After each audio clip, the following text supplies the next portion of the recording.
Jungkook is publicly shamed at a live charity event, but Jimin's shocking act on stage silences millions and reveals a hidden truth no one expected. The cold command sliced through the auditorium like a blade. The host's smile faltered as he turned toward the tech crew, eyes flashing with urgency. Jungkook, standing at center stage in a crisp black suit, froze mid-sentence. His hand tightened around the microphone as confused murmurs rippled through the crowd. The flashing cameras didn't stop. Neither did the live stream. The air inside the Seoul Grand Convention Hall was electric and suffocating. Behind the blinding stage lights and rows of star-studded donors, armies watched in disbelief from their homes, trying to make sense of what they had just witnessed. 1 second, Jungkook had been thanking a hospital foundation for their humanitarian collaboration, and the next, he was being cut off his speech, abruptly censored without warning. His name suddenly whispered like a scandal. Backstage, staff members scrambled, papers fluttering in the wake of chaos. On a screen beside the lighting technician, the words, "Internal conflict, do not air," blinked in red over Jungkook's name. The panic was silent but organized. Someone had clearly planned this. Jungkook looked toward the side stage where Taehyung stood frozen in place, lips slightly parted. No sign of intervention. No help. Only a look of disoriented guilt in his eyes, like he'd known this moment would come but couldn't stop it. And Jimin? He was seated near the front row, beside an aging diplomat and a UNICEF representative, wearing an ivory blazer and loose satin shirt that shimmered under the light. His expression was unreadable, but something in his jaw shifted. Something deep and burning. Jungkook stepped back from the mic. The auditorium had fallen silent. Not even whispers. A single camera zoomed in on his face, the sudden redness of humiliation, the downward flick of his gaze as if calculating the cost of dignity. His voice no longer broadcast, but his lips moved anyway. "I wasn't here to save face," he whispered. And then he turned slow, controlled, almost too calm, and walked off stage, brushing past security, who no longer tried to stop him. Just as he reached the curtain, Jimin stood. It was unplanned, unsanctioned, but his legs moved with purpose, his eyes sharp as glass. He didn't follow Jungkook, not yet. He stepped onto the stage. The host stammered, "Mr. Park, that wasn't—" "I'll speak." His voice didn't need a mic. It cut through the stillness, like the first crack of thunder before a storm. All cameras turned. Jimin didn't read from a script. He didn't glance at the teleprompter. Instead, he looked straight into the crowd, past the executives, the philanthropists, the masked intentions, and began. "I know what just happened, and I know you're confused. But let me make something very clear. What you just witnessed wasn't justice. It was betrayal." He let the weight of those words settle. No one moved. For months, Jungkook worked to fund that pediatric wing. He went without sleep, poured his own money, canceled sponsorships just to keep the foundation's ethics intact. He said no to brands that wanted to exploit children for PR. And now, on the night meant to honor that sacrifice, someone decided to humiliate him. He turned, scanning faces. "I won't let it slide." From backstage, a producer motioned frantically, slashing her hand across her throat. "Cut the feed! Cut it!" But the technician hesitated. The screen was lighting up with millions of live comments, most unreadable, scrolling too fast. But one line kept repeating, "Let Jimin speak." He didn't stop. When I first met Jungkook, he was the youngest. But he carried guilt like he was the oldest. Guilt for not being able to help everyone. Guilt for being called an idol, while people begged him to be a savior. His voice cracked, but he didn't pause. I've watched him put strangers first. I've watched him break down behind closed doors because one letter from a terminally ill child shook him for weeks. And tonight, someone decided that man needed to be silenced. He took a step forward. Well, I'm not letting him walk out of here thinking he did something wrong. Backstage, Jungkook was halfway to the service exit. He paused as the applause erupted. Not clapping, applause. Raw, defiant, loud. It came in waves, one table after another. Fans in the back rising to their feet, clapping as if their palms could shatter the silence that tried to swallow him. And then a chant, low at first, but growing louder. "Jungkook! Jungkook!" He turned around slowly, and then his eyes met Jimin's. For a moment, there were no cameras, no microphones, Just two people standing on opposite sides of a storm, holding each other up with nothing but gaze and truth. Jimin didn't smile. He only nodded, small, deliberate, as if to say, "You still belong here." Jungkook stepped forward again, his path no longer blocked by fear or shame.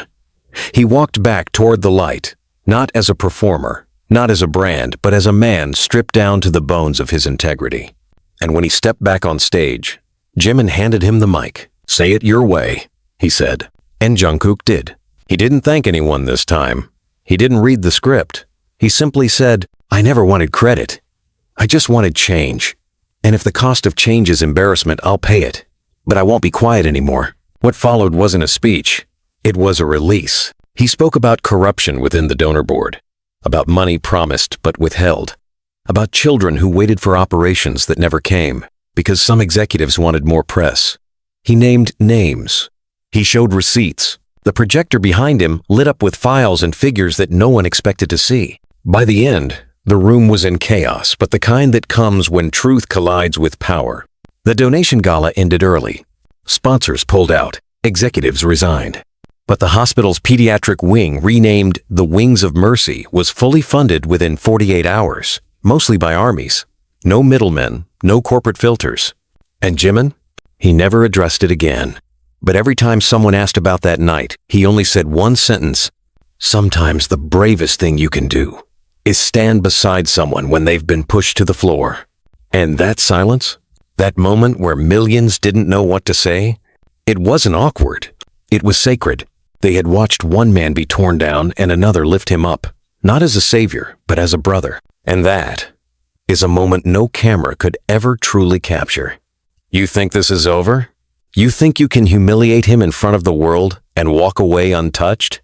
Jimin's voice thundered through the cold, windowless boardroom. His knuckles were white from clutching the armrest of his chair, and his eyes read unblinking drilled holes into the row of executives seated across the glass table. The room reeked of sterilized deception and nervous cologne. No cameras this time. No fans. No filters. Just war. Across from him sat CEO Min Hyun-sok, 3 lawyers, 2 communications directors, and the head of the hospital's PR unit. They hadn't expected Jimin to show up, let alone barge in uninvited right after last night's debacle. But he wasn't here to negotiate. "Mr. Park," one of the older men tried to reason, "I think emotions are understandably high right now. What happened last night was unfortunate. But we all want what's best for the children." "Save it," Jimin cut him off, voice razor sharp. "Don't pretend this was a mistake. You planned it. You waited for the cameras to be rolling. You stripped him down publicly like it was entertainment." The room fell uncomfortably silent. One of the lawyers shifted in his seat, clearly not ready for this kind of unfiltered rage from someone they'd spent years branding as the quiet, polite one. And then came the low murmur from the CEO himself. "We have reason to believe Jungkook breached confidentiality clauses tied to donor non-disclosure. If donors back out due to his comments, we will suffer funding losses that can't be replaced by fan donations alone." Jimin laughed not joyfully, but bitterly. "So you're blaming the guy who told the truth about your own corruption? Jungkook didn't breach anything. You did." The CEO folded his hands. "We're trying to manage the fallout. By throwing him under the bus?" Jimin stood now, pacing with storm-like energy. "I know what this is really about. It's not about donors. It's about image, control. You use that charity as your mask, and when Jungkook started peeling it off, you panicked." He paused, then narrowed his eyes. "And you let Taehyung walk away from all this, like a spectator?" A hush fell again. The name hung heavy in the air. The room knew. Everyone did. What did Taehyung know, and when? Jimin asked, voice trembling not from weakness, but from fury barely contained. No answer. "You used to be his friends," Jimin said softly. "You used to believe in each other. Now look what you've become." He turned and walked out without waiting for permission. Outside the boardroom, the hallway was eerily quiet. No media, no fans. Just the sound of Jimin's footsteps echoing against the polished marble as his thoughts spiraled. He had never felt this betrayed, not just by the institution, but by someone he used to trust blindly. Taehyung. His name wasn't a whisper in Jimin's mind anymore. It was a scream. Meanwhile, Jungkook was staring at his phone from the comfort of a couch in his dim-lit apartment, a hoodie pulled over his head. He hadn't left home in 24 hours. The trending hashtags were still climbing. "We Stand With Jungkook" had exploded across platforms, and armies were posting donation receipts to make up for every corporate pullout. But none of it mattered to him. Because something still gnawed at his chest, the look Taehyung gave him that night. Not guilt, not sadness, just resignation. Like he'd made a choice a long time ago, and Jungkook had only just noticed. A ping. Message from Jimin. "We need to talk. Tonight." Another ping. "Taehyung, can we meet?" Jungkook stared at both messages. His hands trembled. Hours later, at a rooftop cafe hidden in the outskirts of Itaewon, Jimin arrived first. It was a place that used to come to all three of them back when things were simple. Back when a wrong note in a demo was the biggest problem of their day. Now the silence between them could crush continents. Jungkook arrived second, his face pale but composed. They didn't speak at first. Just the low hum of the city below filled the void. Then Jimin said it. He knew. Jungkook blinked. "What?" "Taehyung." He knew they were going to pull that stunt on you. He didn't stop it. Jungkook felt a tightness in his chest. "How do you know?" "I confronted them. I saw the security logs. Taehyung had a private meeting with Min Hyun-sok 3 nights ago. Not about choreography. Not promotions. About the event." Jungkook leaned back, jaw clenched. "I didn't want to believe it." Jimin continued, his voice cracking. "I thought maybe he was just being used. But when you looked at him that night, and he didn't move, didn't flinch. That wasn't shock, Kook. That was silence by choice." Jungkook said nothing, but his silence spoke louder than any scream. Finally, he whispered, "Why?" "I don't know," Jimin replied. "But I'm going to find out." The sound of footsteps interrupted their grief-laced silence. Taehyung. He approached them slowly, wearing a long black coat, his face tired, shadowed, but still defiant. "Before you say anything," he said, eyes darting between the two, "I didn't come here to explain. I came to tell the truth." Jimin stood. "Then say it." Taehyung took a deep breath. "Yes, I knew what they were planning. I didn't stop them." Jungkook looked up, betrayal etched in every line of his face. "Why?" "Because I was told if I intervened, they'd leak my father's medical records. He's dying, Kook. I didn't have a choice." Jimin's fists clenched. "You always have a choice. Not when it's your family on the line," Taehyung snapped, eyes flashing. "I didn't betray you because I wanted to. I did it because I had to protect someone who has nothing to do with this industry. Someone sick, alone, and unable to afford another month of treatment." Jungkook's voice was low. "So you sacrificed me instead." The words hung in the air like acid. Taehyung lowered his gaze. "I didn't expect it to go that far. I thought they'd interrupt you, maybe control the narrative, but not humiliate you like that." "You let them," Jimin said, voice shaking with fury. "And you both know if it had been your mom or your brother on that bed, you'd have made the same deal." "No," Jungkook said, eyes cold. "I would have found another way. But I wouldn't have sold out my friend." Taehyung opened his mouth but found no words. The night grew colder. "I'm sorry," he finally whispered. "But sorry won't fix this, I know." "No," Jimin replied. "It won't." Taehyung turned to leave, but Jimin called after him. "You're not walking away from this." "What do you mean?" Jimin pulled out his phone, pressed play. A recording of Taehyung's meeting with the CEO. "You bugged them?" Taehyung asked, stunned. "No, they bugged themselves. Security footage. You forgot how many of those rooms are monitored." Taehyung's eyes widened in horror. "And now," Jimin said, "you get to choose again. Stand by the truth, or watch everything go up in flames." This time, the silence wasn't sacred. It was the beginning of war. "I won't let you release that recording." Taehyung's voice was low but firm as he stood at the far end of the rooftop, wind brushing through his black coat as if it could carry the weight of his betrayal away. His eyes locked with Jimin's, not with anger, but with the desperation of a man trying to claw his way out of a trap he helped build. Jimin didn't flinch. His grip on the phone remained tight. "Then stop me." Jungkook leaned against the rusted railing, silent, breathing through his nose, as his jaw clenched with a tension that hadn't eased since the gala. His gaze remained locked on the city lights below them, but his ears absorbed every word. Taehyung took a step forward. Jimin, I mean it. You release that footage, and not only do I go down, but my father loses the only protection keeping him alive right now. They'll cut his treatment. They'll blacklist him from every hospital under the Foundation's network. Maybe they will, Jimin replied coldly. Or maybe if you finally grow a spine and speak the truth, the public will turn on them before they can move. You're not powerless, Taehyung. You just chose to be. Taehyung's lips parted to argue, but Jungkook spoke for the first time since arriving. You looked me in the eyes that night, he said quietly. You watched them destroy me, and you let it happen. No excuses. Taehyung turned to him, face riddled with guilt. I didn't have a choice. Don't say that, Jungkook snapped, voice rising like a fire finally breaking loose. Don't insult me with that excuse. I trusted you. I stood beside you through every scandal, every sleepless night, every rumor we were told to ignore. And the one night I needed you to speak up, you chose silence. Taehyung's voice cracked. I thought I could fix it after. There was no after, Jungkook exploded, stepping forward. You don't fix betrayal with cleanup. You fix it by not betraying in the first place. Jimin watched both of them with a heavy heart, his anger buried under years of shared memories. He didn't want this. None of them did. But damage like this didn't get undone with apologies or rehearsed remorse. You recorded that meeting? Taehyung asked again, his voice barely above a whisper now, like a man about to drown. I didn't need to, Jimin said. The boardroom logs everything. Audio, video, digital backups. I just requested access under security grounds. And you got it? I did. Why? Jimin looked at him, eyes shining with betrayal. Because I needed to know who you are now. Because I wanted to be wrong about you. But I wasn't. Silence.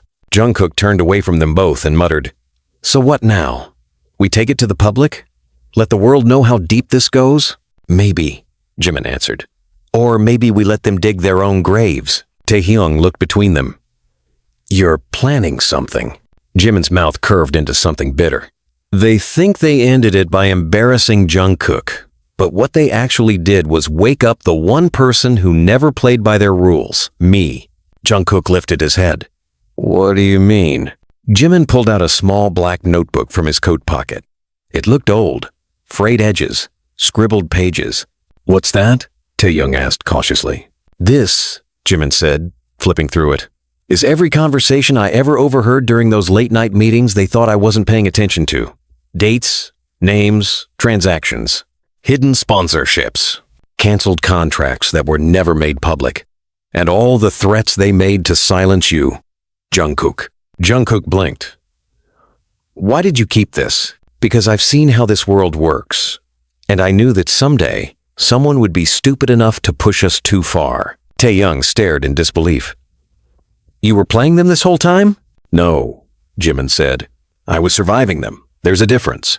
The three of them stood in silence for a moment, the weight of the truth sinking in. Jungkook finally asked, What's the plan? We dismantle them, Jimin said simply. From the inside out. The next 48 hours were a storm of whispered rumors and hushed meetings. Jimin met with two former stylists who had been quietly fired for violating image policies after reporting internal bullying. Jungkook dug through his old emails and found records of donation discrepancies, figures that didn't match the public reports. Taehyung, torn between shame and duty, reached out to a former board secretary who had left suddenly after refusing to sign off on a forged funding document. They pieced together a timeline, a network, a map of quiet coercion, media manipulation, and smiling faces hiding rot beneath designer suits. But it was the footage Jimin held, the one from that boardroom, that would be their detonator. They planned to release it, but not without bait. Let's leak just part of it, Jimin suggested one night, seated on the floor of Jungkook's living room surrounded by crumpled papers and glowing laptop screens. Enough to stir the water. Let them think they're being watched. And then? Jungkook asked. Then we wait for them to slip up. The footage clip was short, 18 seconds. A muffled voice, clearly the CEO, saying, Cut him off mid-sentence. Humiliation makes better headlines than charity. The internet broke. News outlets scrambled. Fans went feral. Legal blogs lit up with speculation about breach of ethics and potential defamation. Within hours, the hospital board issued a vague statement about contextual editing, but the damage had begun. And then, something unexpected happened. Taehyung posted. No caption, just a black screen with white text. I stayed silent. I regret it. I will not stay silent again. The backlash was instantaneous. Half the fandom forgave him instantly. The other half demanded accountability. But Jimin knew exactly what he was doing, because now Taehyung was inside again, watching, listening, and feeding them information. The next leak was more brutal documents, showing that donor funds had been redirected toward executive bonuses during a supposedly record-low quarter. And then, a phone call. Late at night, Jungkook's phone rang. Unknown number. He almost didn't answer. Hello? A pause. Then, a voice he hadn't heard in years. I know who killed the donation pipeline, the woman whispered. And I have proof. Who is this? Dr. Shin. I was the pediatric unit's director before they forced me to resign. I have emails, receipts, video meetings, everything. I just needed to know someone was brave enough to listen. Jungkook sat upright. Why me? Because they always feared you the most. You were never for sale. The next week was a blur of meetings in underground cafes, coded messages, and VPN-shielded drives. Dr. Shin handed over a hard drive containing weeks' worth of financial reports, showing funds siphoned from surgery departments to cover PR events and elite donor dinners. They had everything now. But with it came the risk. Jimin received a warning. A white envelope on his windshield. Inside a photo of his brother's apartment. No words, just the image. When he showed Jungkook, his hands were shaking. They're trying to scare us. They're failing, Jungkook replied, his eyes dark. Taehyung arrived a few minutes later, breathing hard. They fired the secretary who gave me the boardroom access. She's gone, vanished. Her apartment's been cleared out. Jimin stood up. Then it's time. Time for what? Taehyung asked. Jimin looked at them both. We go live. You mean? Jimin nodded. All of it. The full recording. The documents. The testimonies. The corruption trail. Everything. Jungkook met his gaze. We're not coming back from this. Jimin's voice was quiet. We were never supposed to. He opened the laptop. The red record button blinked. He pressed it and began to speak. Not as an idol, not as a brand, but as a human being standing on the edge of a lie too big to carry anymore. By the time the video hit the internet, nothing would be the same again. You're really going to press that button? The sound of Taehyung's voice hung heavy in the dim-lit apartment like smoke. It was almost a whisper, like he hoped it might not reach the air, might not become real. But Jimin didn't hesitate. His finger hovered over the red icon on the live stream panel, expression carved from steel and memory. Jungkook stood behind him in silence, arms crossed, his chest rising and falling like he was preparing for impact. The tension was unbearable, thick, wired, electric. I already did, Jimin said, and the screen blinked. Live. Within seconds, comments began pouring in. At first, it was armies asking if the video was real. Then, once the background came into focus, Jimin, Jungkook, and Taehyung seated together, framed against a stark white wall, it became something else. The calm before a war. Jimin leaned forward, his elbows on the table, eyes locked onto the lens. We never imagined we'd have to do this, but we've waited long enough. And if silence equals loyalty in this industry, then I guess it's time we stop being loyal. Jungkook shifted his weight. He wasn't nervous. He wasn't even angry anymore. He was exhausted. But inside his chest, beneath the dull ache, something had started burning a strange kind of clarity. He never asked for vengeance. He only ever wanted the lies to stop. We are not doing this to destroy anyone, he said, his voice low but firm. We're doing this because the people who were supposed to protect children were the ones exploiting them. And when we tried to speak out, they chose to destroy our reputation instead. Jimin nodded. So let's tell them what really happened. He reached over, clicked to screen share, and pulled up the boardroom footage. The audio played without distortion. It was crisp, clear. Make sure the speech is interrupted before the Foundation's name is associated too closely with him. Jungkook's influence is volatile, uncontrolled. His decisions aren't aligned with the board's future. A second voice. What if he resists? Embarrassment is effective. Let the audience witness his fall. It neutralizes sympathy. Thousands watched in real time. The stream count rose into the tens of thousands, then hundreds of thousands. Jungkook's hands clenched. They didn't just silence me. They plotted my humiliation as a strategy. Jimin played the next clip. The financial documents. Line by line, they exposed falsified donation amounts, hidden bonuses, misallocated funds, children promised surgery who never received it, armies whose donations were redirected to cover executive luxury trips. And then came the final blow, Dr. Shin's video testimony. On screen, the woman appeared pale, but resolved. I was the director of the pediatric unit until I refused to sign off on false patient data. That week I was forced to resign. They cited policy violation. But the truth is, I was silenced. Silence fell after her words. Jungkook looked directly into the camera. We were told to smile, to keep quiet, to protect the image. But what about the people who didn't have an image? What about the kids who didn't get their operations because someone needed a brand deal? Taehyung hadn't spoken yet. His shoulders were stiff, his jaw tight, and then, finally, he did. I was complicit, he said quietly. I knew what they were planning. I didn't stop it. I told myself it was to protect my father's treatment, but it was more than that. I was afraid of losing everything. My position, my name, my safety. He swallowed hard. And I watched my friend be torn apart because of that fear. He looked at Jungkook. I'm not asking for forgiveness. I'm asking to help burn this system down. The comment section exploded.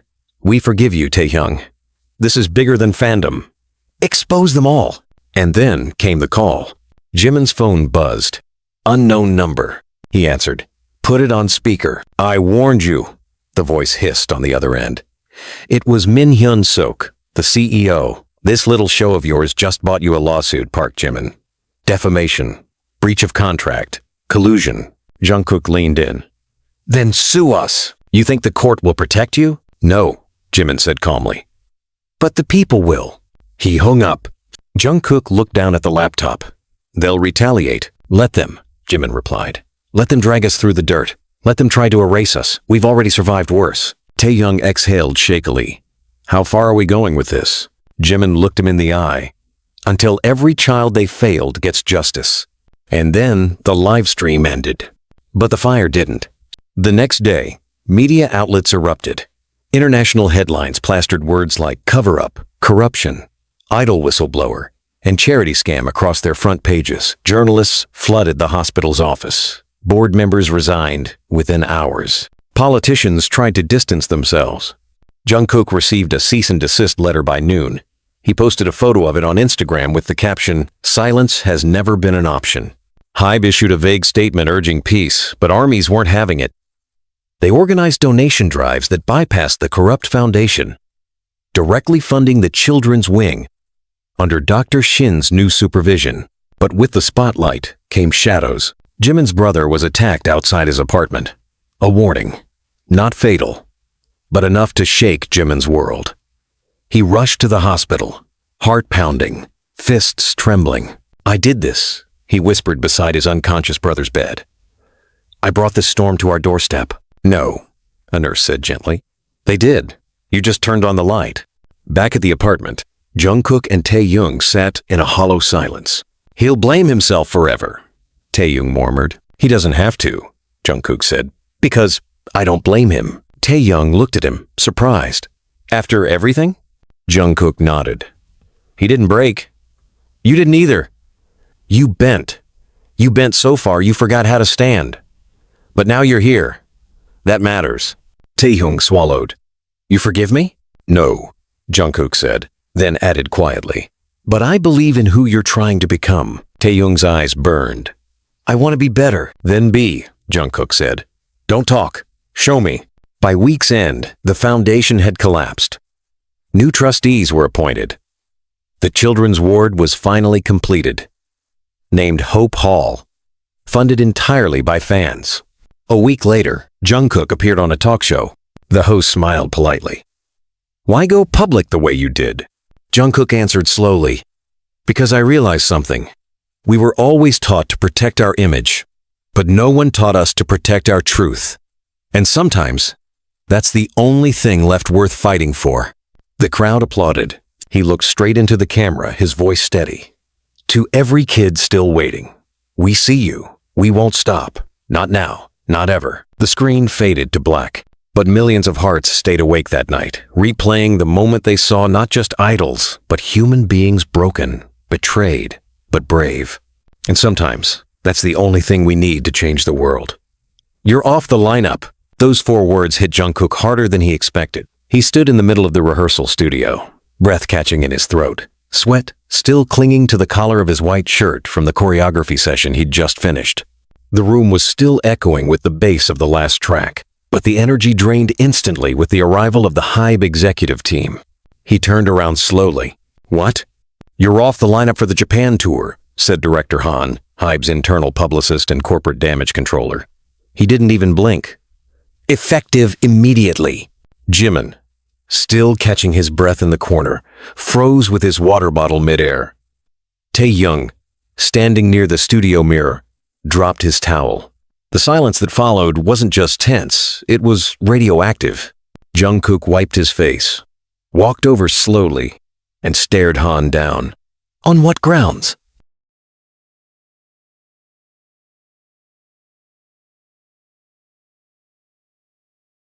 Reputation risk, Han said plainly, flipping through a printed folder without looking at him. We're in the middle of repairing several sponsor relationships, and you're a walking wildfire right now, no matter how noble your intentions were. So, you're punishing me for telling the truth? Not punishing. Protecting the brand. Jimin stepped in, voice rising. From what? Accountability? From your own reflection? Sit down, Park. Han barked. You're lucky we haven't benched you too. I dare you to try. Jimin snapped. Taehyung didn't speak. He just stared at the floor, hands twitching at his sides, heart caught between shame and rage. Every word coming out of Han's mouth reminded him of what he'd once accepted as normal. The silencing, the manipulation, the reward of obedience. Jungkook's jaw flexed. This is what we've become? You'd rather bury us than admit you let predators run your charity arm? Han dropped the folder on the bench beside him. You want to know what we've become, Jeon? We've become a corporation that can't afford your martyr complex. You went rogue. You embarrassed the board. You humiliated international donors. And you turned your fandom into an army of vigilantes. You think they're mindless? I think you're naive, Han said coldly. You're not a prophet, Jungkook. You're a product. And right now, you're defective. Jimin stepped forward, chest rising and falling. Say that again. Han glanced at him. You want to go down with him? Fine. We'll pull your media bookings too. You'll be replaced by rookies who still understand loyalty. Loyalty to what? Jungkook asked, voice trembling. To the system that gave you everything. The system that let children die? Han didn't respond. Taehyung finally spoke. You should be in jail. Han turned to him, unflinching. And you should have kept your mouth shut if you wanted your career intact. The moment cracked. Jungkook lunged forward, grabbing the folder and flinging it across the room. Papers scattered like ash in a storm. Everyone flinched. Even the staff behind Han stiffened. You think you own us? Jungkook said, his voice low and thunderous. But I don't belong to this building. I don't belong to your rehearsed statements or your damage control plans. I belong to those kids you left behind. And I'm not done.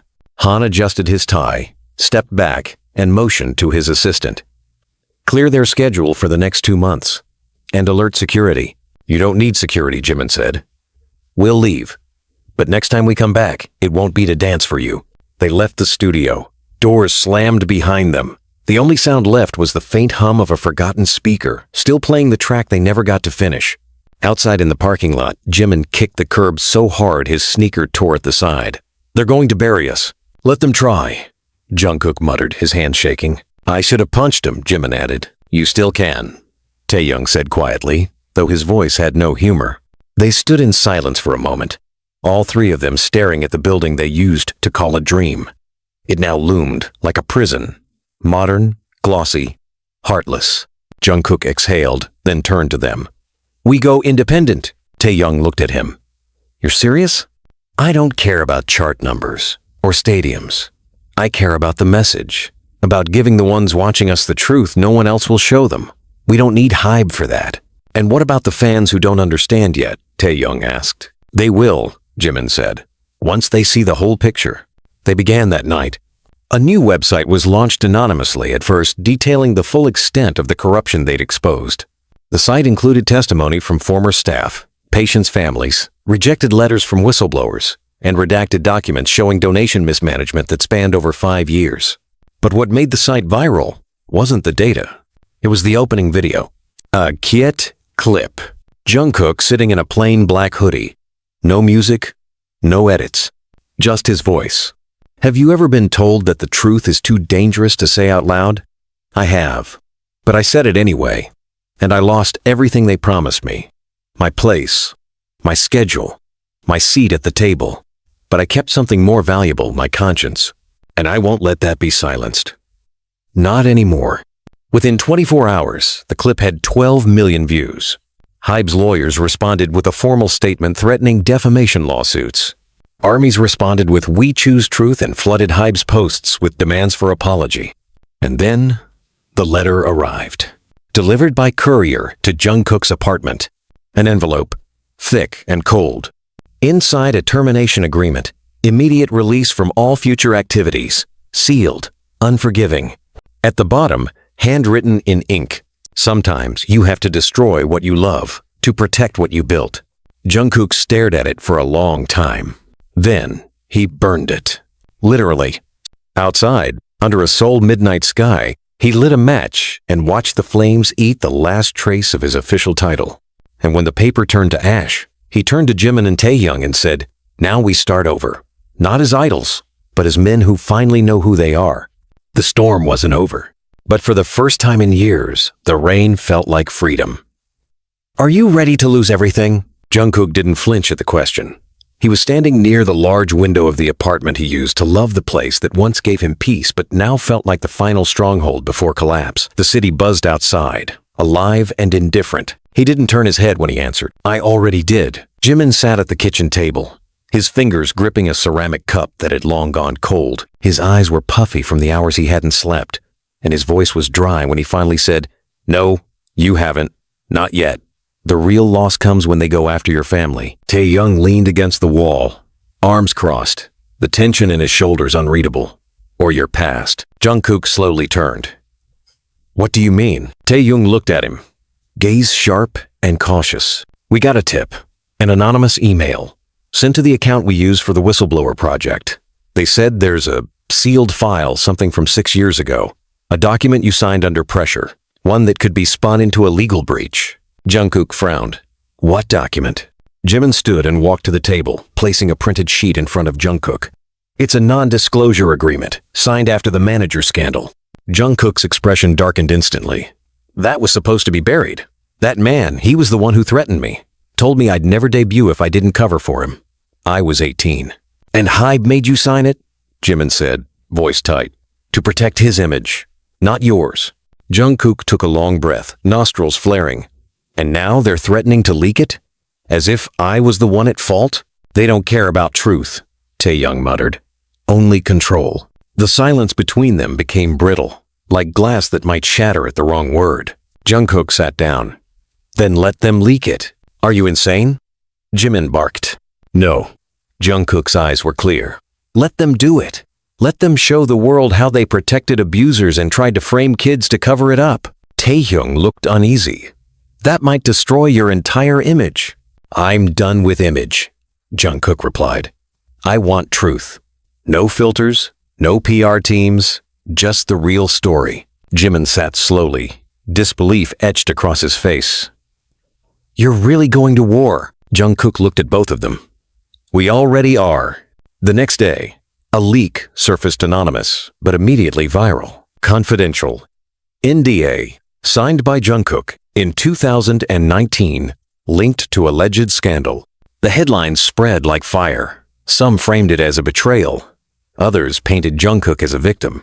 Photos of him as a teenager, visibly thinner and paler, were plastered across media feeds. Then, an old manager's name resurfaced. Yoongijungkook.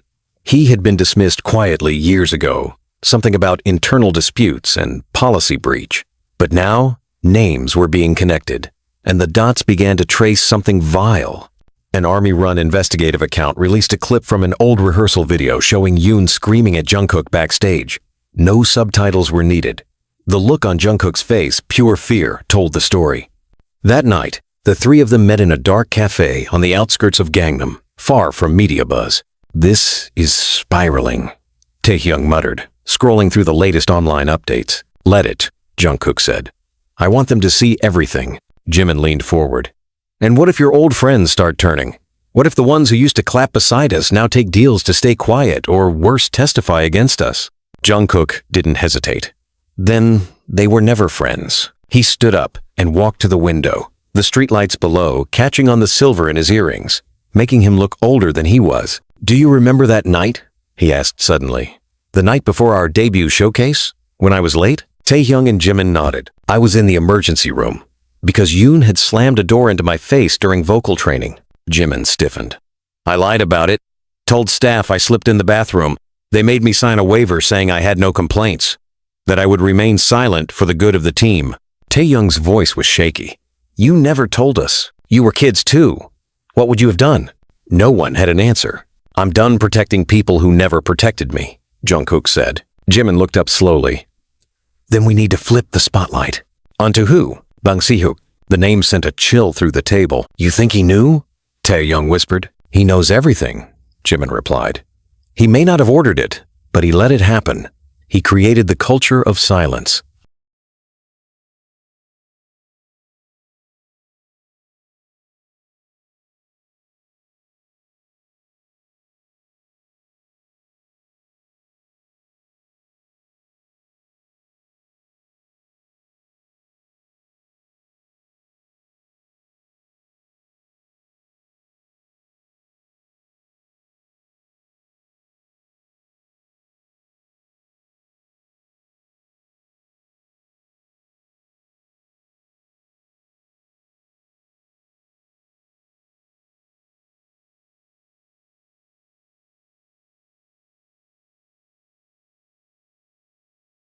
Jungkook leaned on the windowsill, eyes narrowing.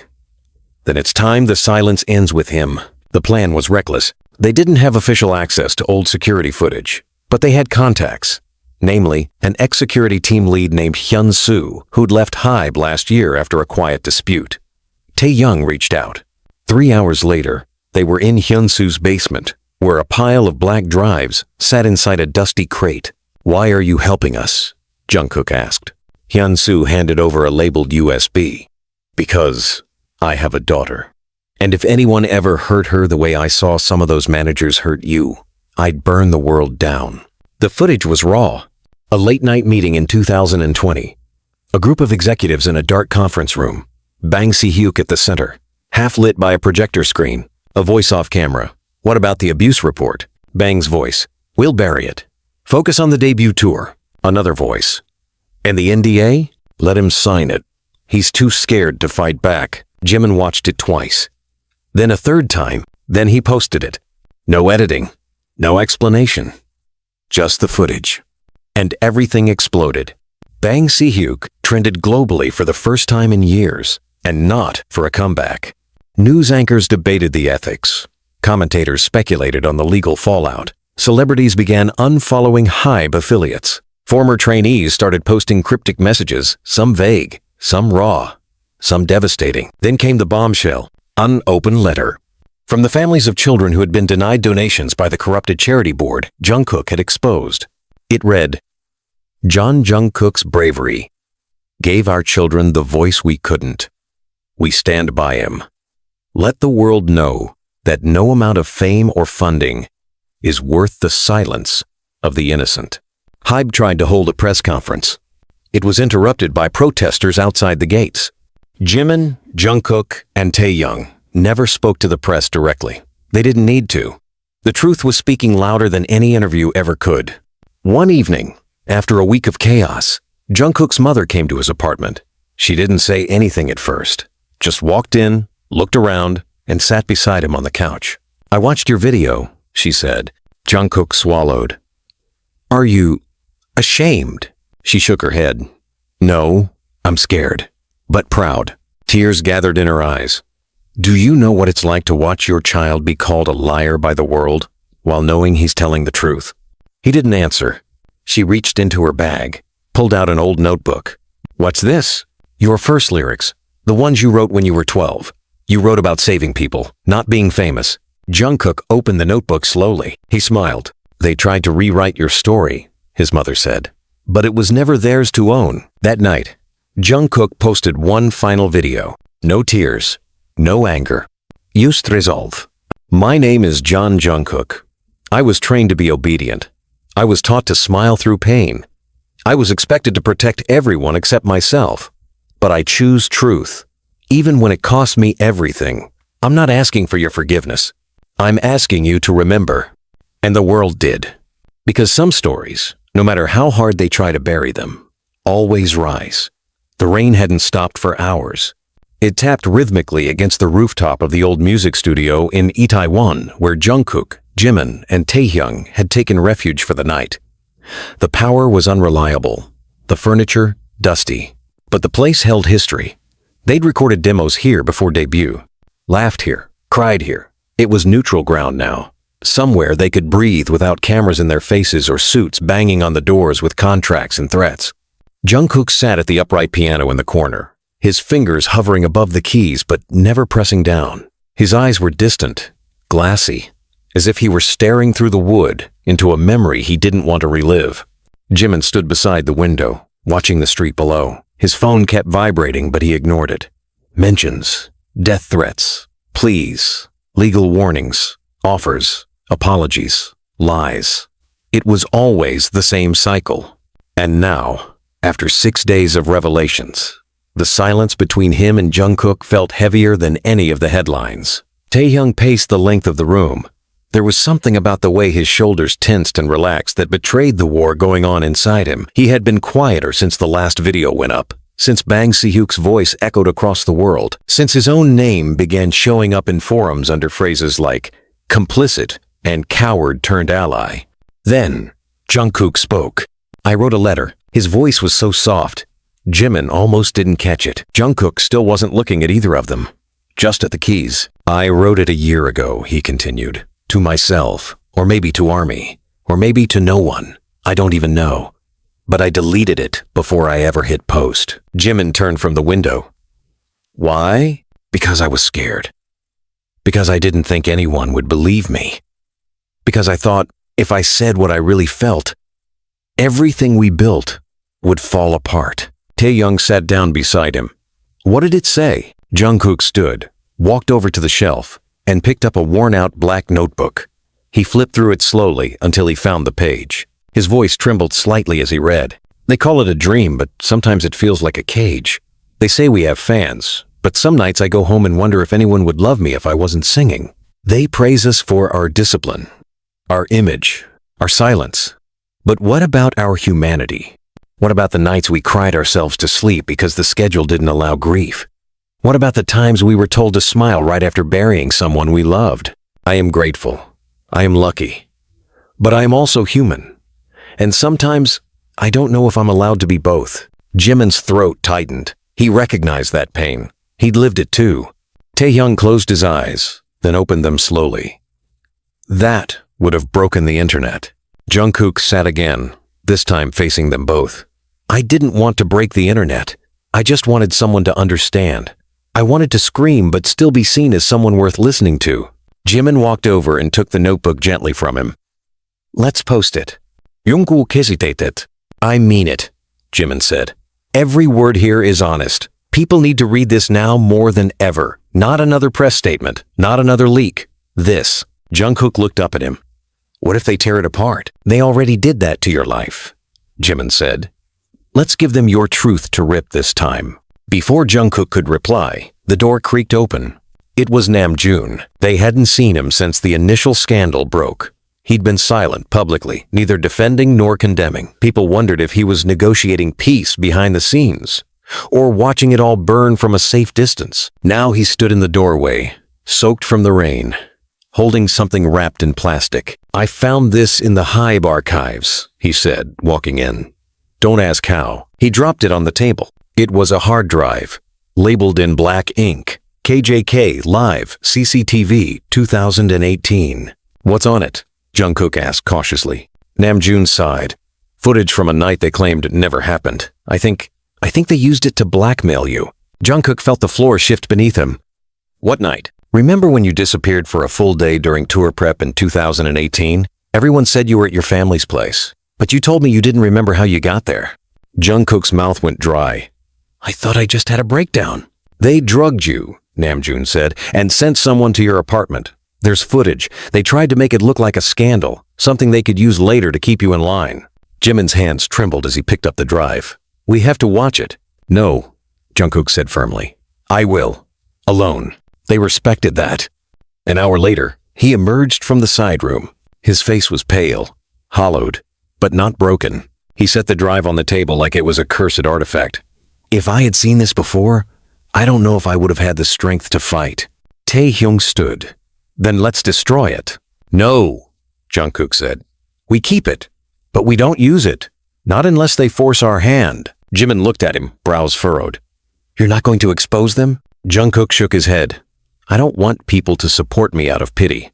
I want them to know the truth, but not like this. This is poison. Namjoon nodded slowly. You've changed. We all have. Jungkook replied. That night, Jimin uploaded the letter. No name, no hashtags, just the letter as it was. It spread like wildfire. Armies knew who had written it. They could feel it in every line. Within 3 hours, over 5 million shares. Public figures reposted it. Therapists used it in lectures. Fans translated it into 39 languages. The world, for once, listened. HYBE's official accounts went dark for 12 hours. And when they returned, their statement was cautious. We acknowledge the pain expressed by our former artist. We are taking time to review our internal practices and will release an accountability report in the coming weeks. Jimin laughed bitterly when he read it. An accountability report. As if this is a broken water pipe, not lives.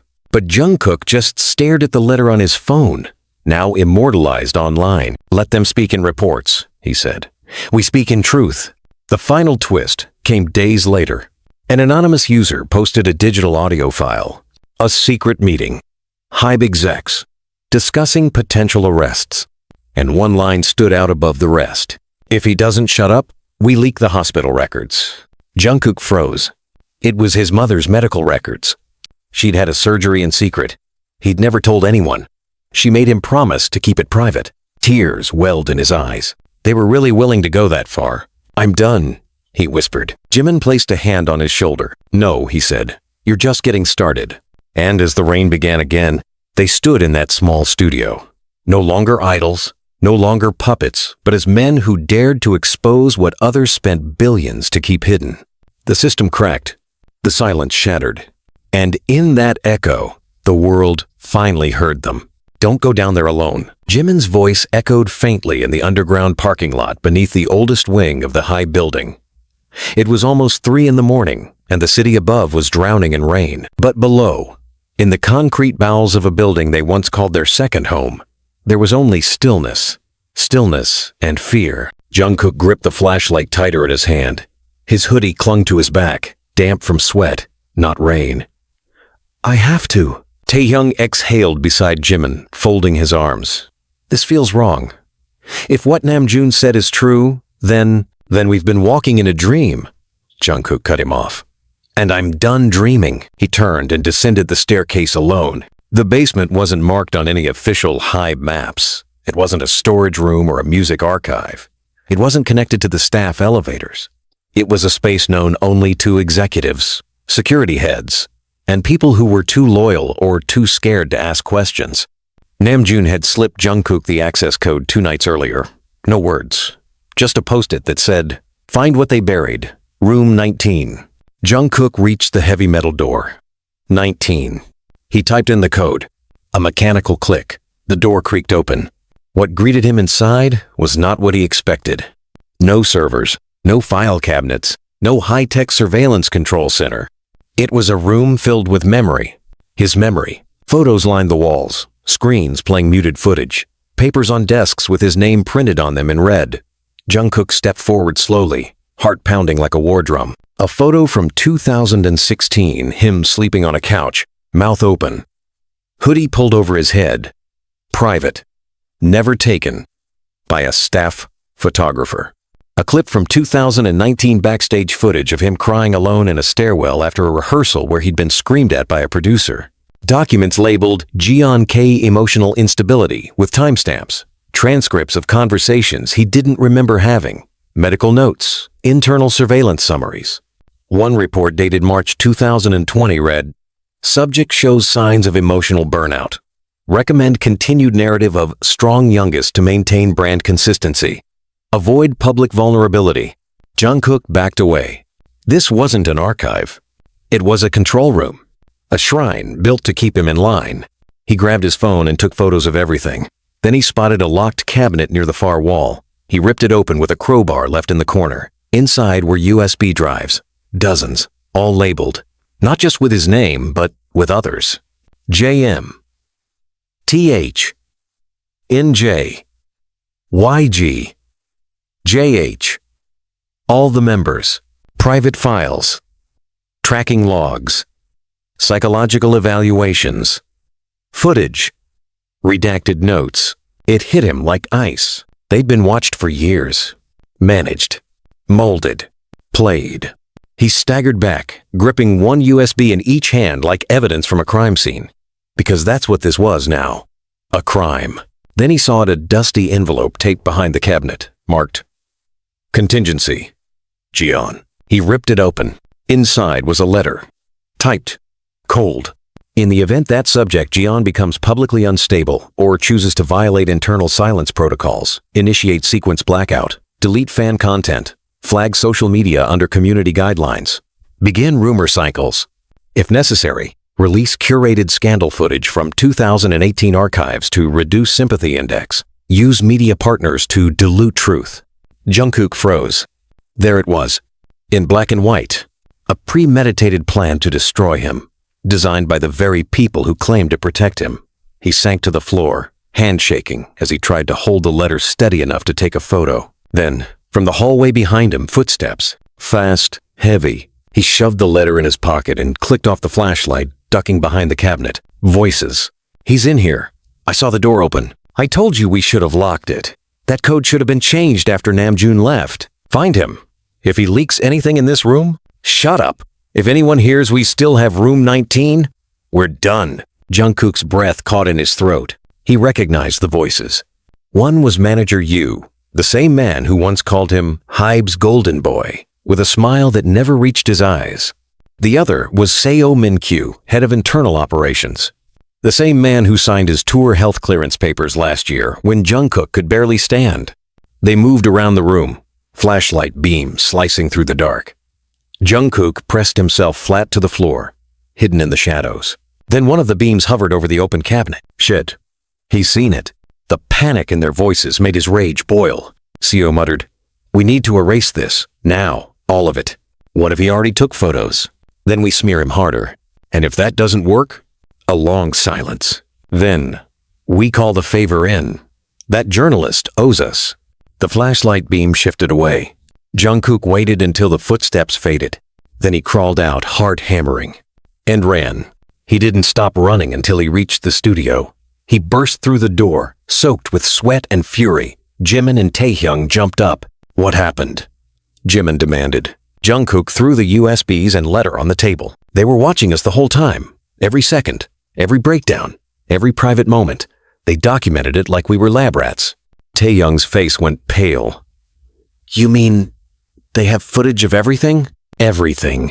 Jimin opened the letter. His hands trembled. "We need to go public," he whispered. "No," Jungkook said. "We go nuclear." 2 nights later, they did. With the help of an anonymous team of digital activists, they built a secure site, hosted offshore, with mirrored links across encrypted networks. They called it Free Truth. It launched at midnight. The first upload?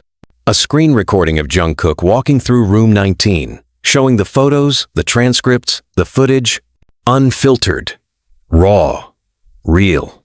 Then the letter, then the files, one by one. Within 2 hours, The site had 1.2 million hits. By morning, it had 10 million. Celebrities began reposting. Law firms offered pro bono support. Human rights organizations took notice. Hybe issued a statement. The footage was taken out of context. The room was part of an archival effort. No members were monitored without consent. Jungkook replied via tweet, "You don't need consent to exploit pain. You need silence. And I'm done being silent." The letter trended worldwide. Room 19 trended harder.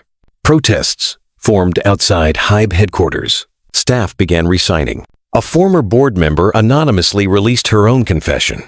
A second member posted screenshots of the blackout protocols. The system was cracking. And somewhere between the rage and relief, between the sobs and solidarity, something shifted. Not just for Jungkook, but for all of them. Because in a world where idols were trained to smile no matter the storm, Jungkook finally taught them how to scream. And the world finally listened. "You are hereby summoned to testify." The words echoed in Jungkook's head long after the court official had left his apartment. The envelope in his hand was still unopened, but the weight of it made his chest feel like it was caving in. He didn't need to read the details. He knew what it was. He had been expecting it. Hybe had filed for defamation. Officially, publicly, ruthlessly. And they weren't stopping with legal threats. They were demanding a full in-person testimony under oath. In a courtroom that would be crawling with press, security, and the full force of the entertainment industrial complex watching his every breath. Jimin sat across from him at the kitchen table, silent, jaw clenched. He'd read his own copy earlier.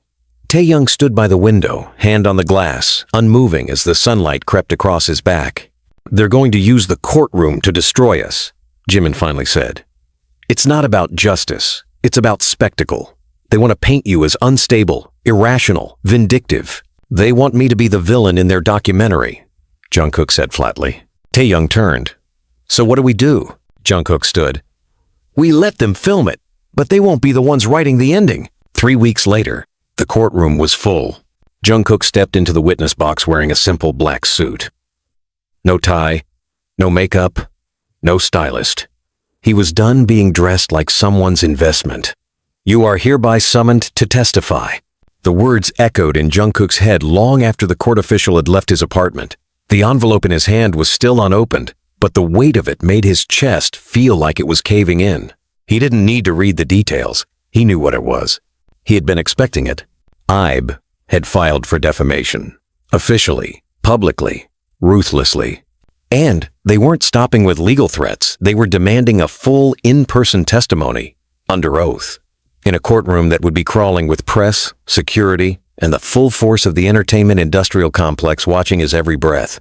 Jimin sat across from him at the kitchen table, silent, jaw clenched. He'd read his own copy earlier. Taehyung stood by the window, hand on the glass, unmoving as the sunlight crept across his back. "They're going to use the courtroom to destroy us," Jimin finally said.